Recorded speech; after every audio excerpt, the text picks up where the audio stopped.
Okay, this is changing the trim wheel on a C50 Twin Bonanza 1955 model. And initially it looked difficult. Took the cover off. Noticed the trim drum there with the cables attached to it. I thought I was going to have to remove all of that. The service manual's no help at all. Fortunately, my wheel was busted pretty bad, so I just took the axle nut out, which causes the wheel to rotate freely on the axle. That is also what, of course, attaches it to the drum through the axle. And turns out there is this plate right here on this side of it, and I'm going to try to point at here.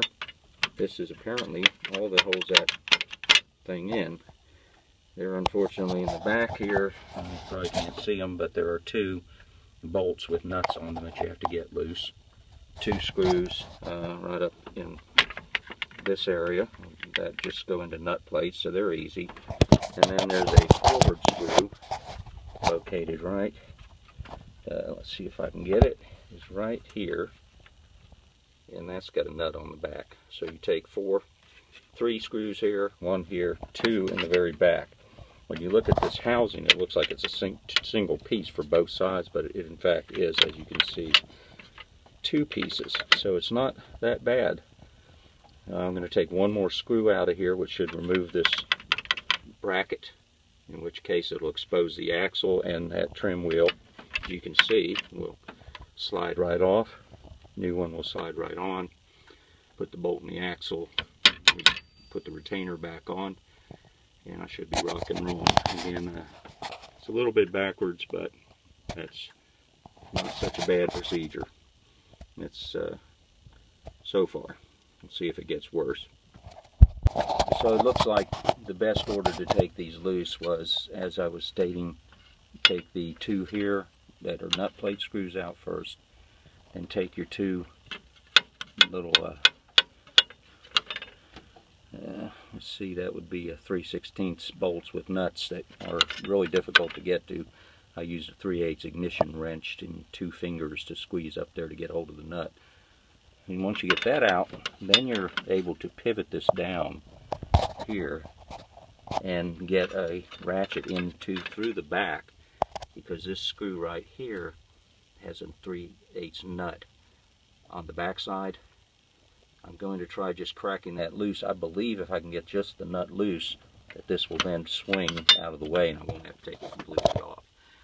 That's what I'm going to try. So take the two screws here out, take the two 3/16 bolts out of the back that have nuts on them, and only the two.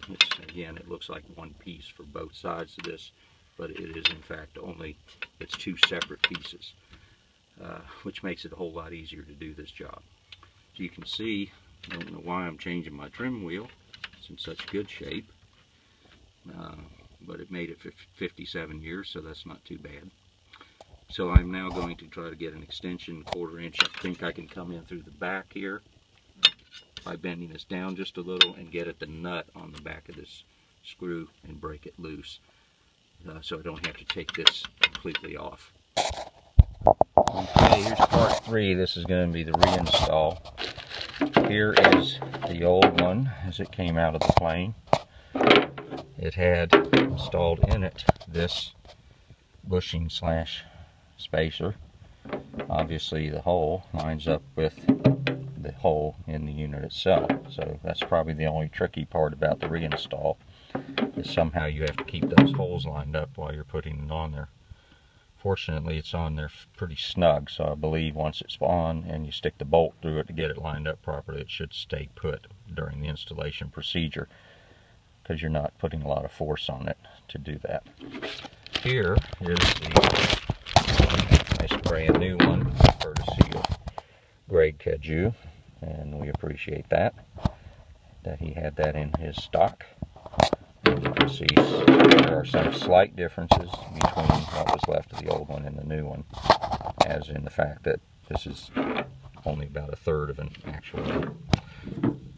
We'll be selling broken ones after the show, so you can use them for your crosses or whatever you want to do to hang on your wall as a memento.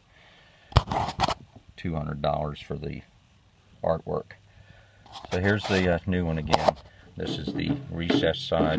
This is the side that faces to the right of the airplane. So we're going to install this little bushing first, which hopefully is the same size, and it is. So I'm going to line up the holes, get that done, and then we'll go to the next video. And the footnote here is that this is the bolt that actually goes through the axle. That's tricky to get out probably and probably going to be tricky to put in once the entire wheel is there, but it was a whole lot easier to do. There's the bolt. A whole lot easier to do when the thing was all busted up. Hopefully it won't be too bad. Okay, so we have it on now. The bolt is started into the hole. I'm going to tap it in the rest of the way. The glitch I had, which is to be expected, is there's always something that you don't think of, is once I had that shaft out and slid the old one off, which was broken up and didn't have to fit into a recess. I figured when I put the new one on there would be some issue with that, but so you can see the trim wheel goes up into a recess below the panel. So obviously it's got to line up perfectly straight onto that shaft. Well, if you have the shaft sticking out of there, you can't line it up because there's no recess out here to the right of it.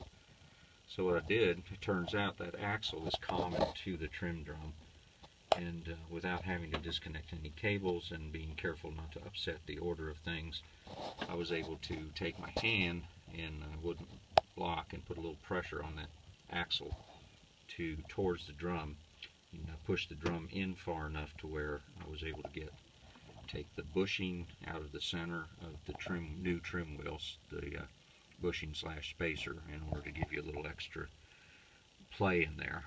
And then and I really didn't even take it out all the way. I just slid it back about halfway to get a little bit of slop going onto the axle. And by moving this bracket here, the black one, out of the way, and shoving that spacer out about halfway, that gave me lots of play after pushing the drum about an inch to the left, and that whole axle with it. Gave me enough play to slide the new trim wheel onto the axle. Once it's on there, then I just press the bushing back in by applying pressure here on this end, and that brought everything back together. So then I took a drift and lined up all three of the holes, the bushing, the new trim wheel, and the axle hole with a skinny drift. You'll notice there's a hole right here also, so you can put a fairly long line-up tool through that hole. And you've got to be careful, you don't want to break the new trim wheel, but be gentle. And it lined up pretty easily.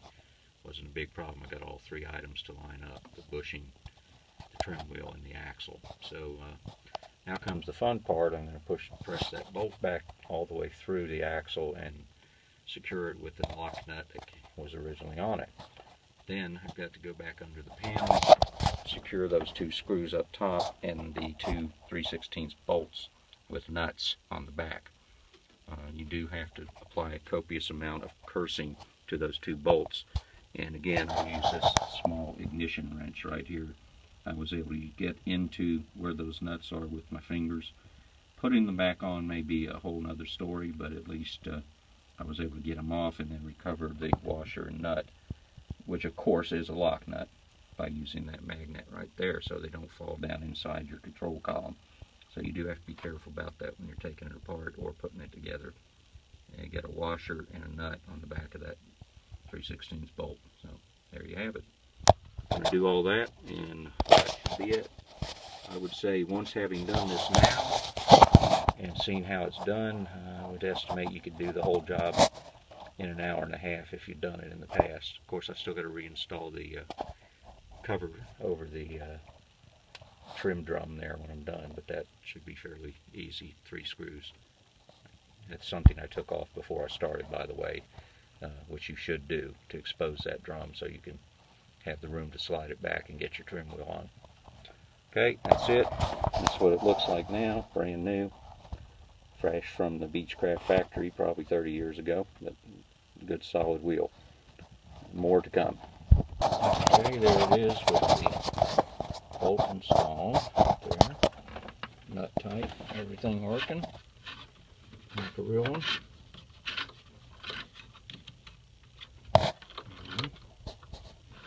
It's ready to go. And let's just put that drum cover back on.